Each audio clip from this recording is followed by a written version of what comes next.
Namaste, and welcome to our continuing series, Explorations in Savitri. Today we continue with Book 3, the Book of the Divine Mother, Canto 4, the Vision and the Boon. It is an extraordinary canto, Yes. one of the most extraordinary, and we should take some time to discuss it. Yes. So here we have a wonderful passage where the Divine Mother reveals to Aswapati the hidden plan. Otherwise, if you really look at the cycles of creation, a question which modern mind asks very legitimately, all right, there have been so many seers, saints, sages, but at the end of the day, there is still evil. There is still suffering. And even if everything is fine inside, the human body is still prone to disease and old age and sometimes pitiable. We may justify it under whatever context, that karma or whatever. But it's so pitiable to be in that state. So why is this imperfection still haunting earth, whereas we inherit the dream of perfection from somewhere? Intuitively, all of us have inherited a dream of perfection, and that's why we are unhappy. We don't like if there is suffering, if there is cheating, if there is forgery. Something within us says it should not be. If there is only biology, then it's perfectly fine. But we don't, it contradicts. So this is where we see Aswapati bringing this, speaking what is hidden in us. So as I said, Aswapati, the avatar, Sri Aurobindo, represents both the anguish and the aspiration. We're talking about the dual avatar the other day. The mother as the avatar represents the descending answer of the grace and the love that transforms. Both are avatars. But he is the representative in man, but he is running far ahead. He is the representative. So he is a heroic, he stands at the doors of the future, transcendent. Strong forerunner. And the Divine Mother says, what thou hast won is thine, but ask no more. No soul is thy companion in the light. But he still keeps himself tied to our humanity. We have heard about renunciation. There is great talk of renunciation. We have never heard of tying yourself consciously and deliberately to ignorance so that ignorance can be redeemed. That is precisely what our psychic being does. So those who are in a hurry to, get into nirvana must know that the original impulsion is not that. The psychic being has tied itself to nature, married itself to earth, so that one day earth can be transformed into. Otherwise, there was no compulsion. There was no original karma. That's how Sri Aurobindo brings. That if it is karma which is the bondage, what was the original karma of the soul? To get bound. So we continue further. First, those wonderful 8 lines you would like to read. My light shall be in those lines, marvelous lines. From here, we are on page 341. First, the closing part of the Divine Mother's. It's a long revelation. My light shall be in thee, my strength thy force. Let not the impatient Titan drive thy heart. Ask not the imperfect fruit, the partial prize. Only one boon to greaten thy spirit demand. Only one joy to raise thy kind desire. Above blind fate and the antagonist powers, moveless there stands a high unchanging will. To its omnipotence leave thy work's result. All things shall change in God's transfiguring hour. So see the transfiguring hour we are speaking of. Yes. And only thing is, this transfiguring hour may come sometimes after hundreds of years. If I look at people were talking about the anguish once again of the demolition of a masjid. They can't imagine, I have several times felt, the anguish of the centuries that children of this soil would have gone through when they saw their icons getting destroyed and razed to the ground. They're helpless, they can't do anything. It was brute force. What anguish they would have gone through. So, all that anguish, there is a time all things shall change in God's transfiguring hour. And it's so amazing that today at least we have seen everybody has behaved in such a nice, calm way, as if there is something divine in the atmosphere which has held. It's not because the Prime Minister said so or somebody else said so. Who cares? Look at Prime Minister and everybody saying that, don't burn Parali, and people are defying it. But look at today, as if spontaneously everybody, there is no such that kind of excitement in the common mass that one would have expected, or a throw of hatred, nothing. As if there is a divine power which has held everybody's consciousness. No, today is a day of just being quiet, receive quietly. And even in America, finally, Trump has said, we are with India. Okay. Well, is it today? That would be wonderful. I mean, America and India must come together. Yes. They are needed for the new creation. That's what the mother said. Yes. Now we continue. August and sweet, sank, hushed that mighty voice. Look at the adjectives. Yeah. August, royal. But what is the beauty of that voice? Sweet. Yeah. This is how the voice of the great ones is described. Not august and strong or hard or loud. Sweet. That is where in the divine it is combined together. When someone asks the mother, don't you think, or something to that effect, that the divine is a dictator? See, and or you are a dictator, something like that. And everybody, is what to say. And the mother was quiet for a moment, and then she said, benevolent dictator. Benevolent dictator. Yes. Who only thinks the good of people. Benevolent. Who is full of compassion. Who is full of mercy. Who is full of love. And yet he has the might to make sure that dharma takes place. So we have the might also. August and sweet, sank, hushed that mighty voice. It's not creating any excitement. See, divine impulsion always creates a calm. So, there are people who say, no, I am being guided by the divine.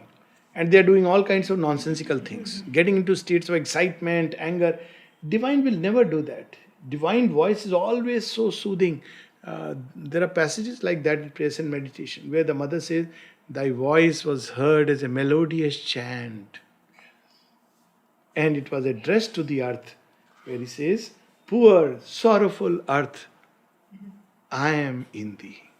What a marvelous. This is each of your effort, each changing of seasons, each sorrow, each happiness, each struggle, each suffering leads you inevitably towards me. You can't help it, but move towards the divine. So august and sweet, sank, hushed that mighty voice. Nothing now moved in the vast brooding space.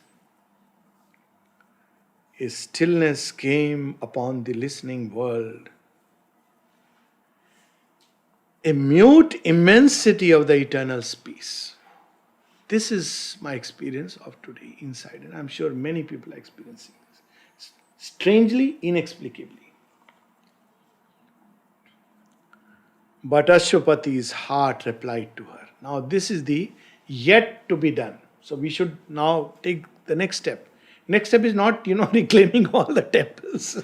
Next step is now installing the Lord in the heart, sanctum sanctorum, and moving further.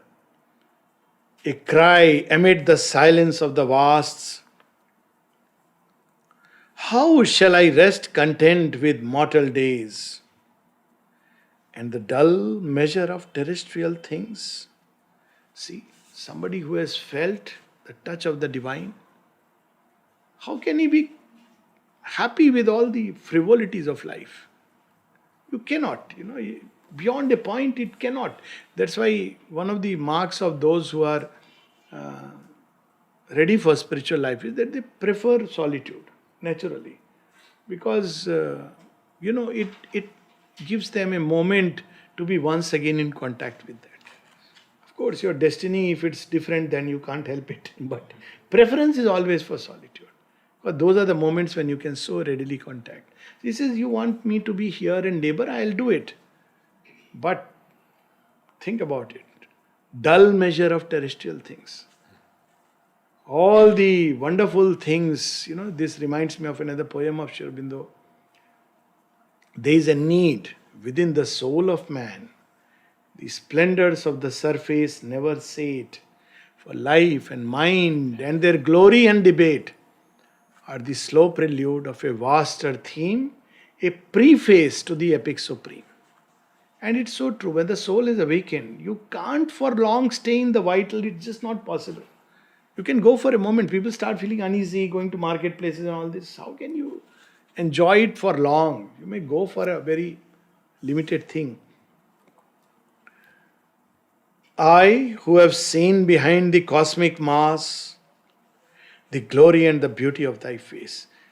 In the Gita it is said, and Sri Aurobindo emphasizes it, when do all your bondages drop away? Bondages to all these lower propensities, finally, when do they? He says, Param Drastva, one who has seen the Supreme. So it takes time. Up till then they can be in the subconscious, they will not be expressed, but they will remain like at least like a water, like a line drawn over water. One yogi who had his own big following and was, used to come here. He had turned to Sri Aurobindo later on. So he left his body at 107 or 108. So somebody, when he was 100 or something, asked him about some aspect of the lower nature. He said, is it still there? He says, well, it's like, you draw with a stick line on the ocean. That much. I mean, it just vanishes. But for a moment, he's aware, conscious. Look at the awareness of him. He's conscious that, So when you have seen, then of course, no question of it. And then he pleads on our behalf, hard is the doom to which thou bindest thy sons. Another place in Savitri where he says, those who are chosen by you, they are marked by the stamp of their fire. The implacable, titanic. Yes. So all these children of the divine whom they have chosen, at one place Mother says, when it is said that God has very few friends, you understand, when divine gives you his friendship, like Arjuna, he says a very rare event. Why? Because you have to be ready. Your life will become topsy-turvy and you will be treated, hammered till you have shaped into that perfect vessel. Mother spoke when somebody said, I want to be like Champaklal. She said, oh, ask him. Because then you have to be prepared with great, you have to be ready for all the blows. The great mystic Bulle Shah says, you have cut me to pieces and each drop of my blood sings your glory. That kind of surrender. So difficult for human consciousness. So hard is the doom to which thou bindest thy sons. We were talking about a few mystics. Now, but they are truly the chosen ones who are ready to go through the crucible of fire. Incidentally, Mother's last prayer when she leaves Japan, she mentions it in the agenda. Since the man refused the meal that I had prepared for him, I have offered it to you, O God. And she speaks of the whole experience with this prayer. She says it was an experience in a Japanese house and everything she describes. In that experience, she says that, for you, I am ready to descend into the darkest hell. And then she speaks about the Calvary of resistance. She had to bear all this from Christian mysticism. Yes. So she is bearing all this and she is ready to take it, descend into the worst pit of falsehood. That is divine love. And those who are chosen have to go through. So on behalf of these beings, he is not talking of ordinary sorrows which come to every human being. Not like Buddha, life is full of suffering. This is about thy sons, even those who are born to do your work. Look at the Pandavas, all their life suffering. Look at Rama himself. Look at Krishna's life. I mean, it's amazing the kind of things they have to go through. And of course, Sri Aurobindo and the mother. And the last line of that incredible passage: none can enter heaven who has not passed through hell. Hard is the doom to which thou bindest thy sons. How long shall our spirits battle with the night? It's not, we get so tired in one life. This is our problem. Rahu Kalam. Rahu Kalam is 2.5 years. Shani Kalam is 7 years. That's it. The worst case scenarios. And that is also a purification process. No big deal. But look at the life of Mother and Sri Aurobindo. Through lives they have struggled for this. Often I wonder, as Danton, what he would have felt when he was guillotined. Sri Aurobindo is reported to have remarked this Amrita, that often he would sometimes put his hand here, and when he asked him, he said, that guillotine experience of his previous life he carried here. The mother, the experience of being burnt at the stake as John the Ark, she carried in this life. So, fire used to, create that, because she still carried. The lives they have gone through, it is not like, and so willingly and happily they have done it. Not that, Danton could have been like Robespierre, made a pact with others and said, okay, my idea is right, time has not come, any excuse. But he went to the gallows. Look at the, beauty of that sacrifice. How long shall our spirits battle with the night and bear defeat and the brute yoke of death? We who are vessels of a deathless force and builders of the Godhead of the race. Now this is the beauty. If we would say the thing, we say, how long? Are we really the builders of the race? But he says, no, we are. That is taken for sure. There is no doubt about it. That we are here to build perfection out of transient things. Or rather to build immortally with transient things. This is how Sri Aurobindo's poem In the Moonlight ends. To build immortally with transient things. And one of the things that comes to my mind is the great epics. Iliad, Ramayana, Mahabharata, and of course now Savitri. What material is used? Paper, pen, ink, typewriter. Even the body and brain, transient things. But what is the result? Something immortal. To build immortally with transient things. And now it's more than 50 years since Mother said all those born after 4, 5, 6, 7 will be special. Yes. More than 50 years have passed. And of course, after the supramental manifestation, Yes. people born in 60s also should be included. Yes. So I think we'll stop with these 4 lines and then we'll continue next tomorrow. How long shall our spirits battle with the night and bear defeat and the brute yoke of death? We who are vessels of a deathless force and builders of the Godhead of the race. So, our Lord and Master has never given up, doesn't believe in giving up. There's a letter where he says, even if I knew that the entire world would collapse, I would look beyond the smash to the new creation. So, as his children, we should never give up, even for a moment.